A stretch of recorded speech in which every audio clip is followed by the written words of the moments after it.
Hofstede'S cultural dimension is a theory developed by Geert Hofstede from the Netherlands, a framework used to understand the differences in culture across countries and to discern the ways that business is done across different cultures.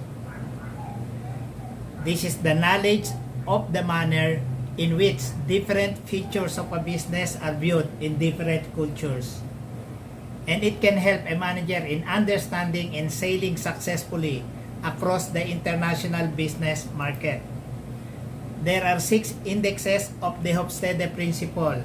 Number 1, the power distance index, Indulgence versus Restraint, Uncertainty as Avoidance, Masculinity versus Femininity, Long-term orientation versus short-term orientation, Individualism versus Collectivism.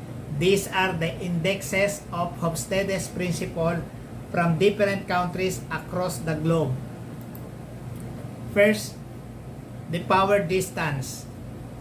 This dimension explains the extent to which members who are less powerful in a society accept and also expect that the distribution of power takes unequally.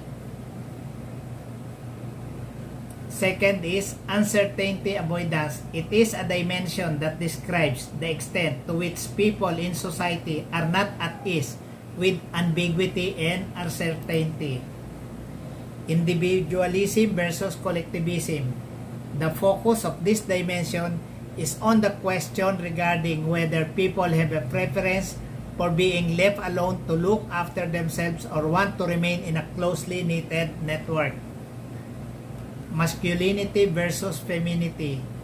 Masculinity implies a society's preference for assertiveness, heroism, achievement, and material reward for attaining success. On the contrary, femininity represents a preference for modesty, cooperation, quality of life, and caring for the weak. Long-term orientation versus short-term orientation.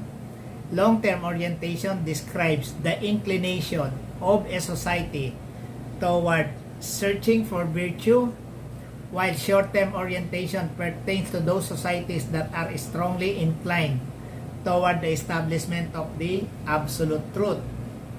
Indulgence versus restraint.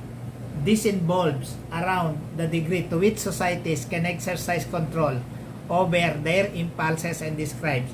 I would like to focus and emphasize more highlights on power distance, which is very common especially in our country. So in power distance, societies with large power distance or gap are characterized by the following.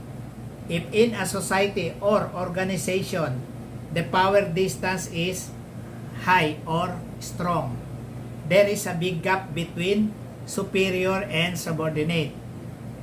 And it is characterized by the following features.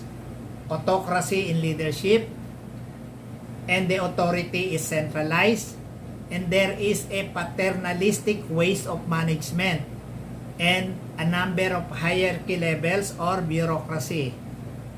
Okay, so those are the characteristics of power distance. If there is a high or strong power distance, the organization is autocratic. In an organization with a small power distance, the management style is participative or consultative, which is better if there is a weak power distance. If there is a weak power distance, the organizational structure is flat, no hierarchy. Supervisory staff are small in proportions, and an egalitarianism consciousness of right. Thank you very much. I hope we're going to have the part 2. Thank you. Please subscribe. Thank you very much.